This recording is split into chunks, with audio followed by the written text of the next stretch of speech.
Welcome back to Global AI News. As the smoke still rises from the Fuerte Tuna military complex in Caracas, a new diplomatic fire has been lit in Kyiv. Just hours after President Trump confirmed the capture of Nicolás Maduro, Ukrainian President Volodymyr Zelenskyy delivered a statement that has sent shockwaves from Washington to Moscow.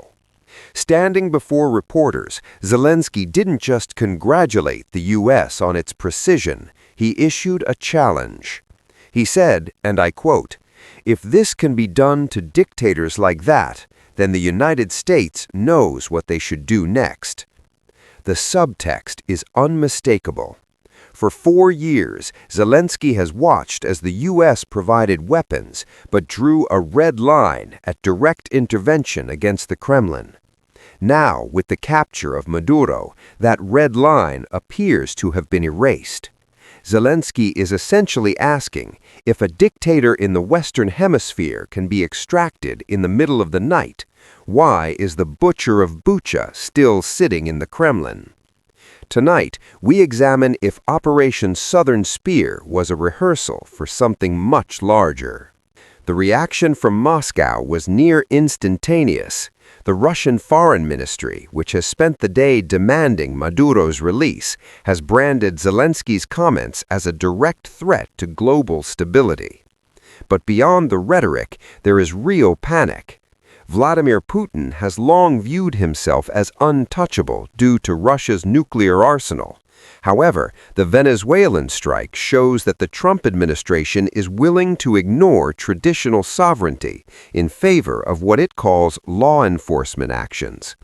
By treating Maduro as a criminal rather than a head of state, the U.S. created a legal loophole for extraction. Zelenskyy's strategy is clear. He wants the U.S. to designate Putin as a war criminal or a state sponsor of terrorism in a way that justifies a similar law enforcement intervention. We look at the 20-point peace plan currently being negotiated at Mar-a-Lago and how Zelenskyy is using this moment to demand hard security guarantees, the kind that only a Black Hawk over a capital city can provide. The question now falls to the 47th president. Donald Trump has built his 2026 agenda on ending wars and rebuilding the world. He views the Maduro capture as a great deal for American security and the border. But is he ready to take that same gamble with a nuclear-armed Russia?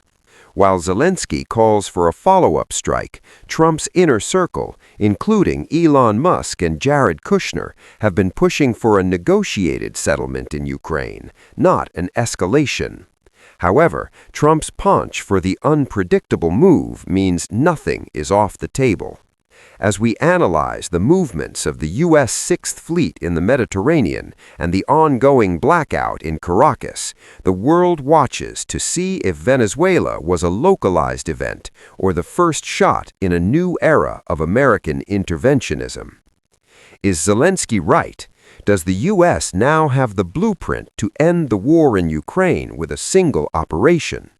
Join us as we look at the classified Board of Peace documents that might hold the answer. For Global AI News, I'm Adams, and the world is changing faster than we can report it.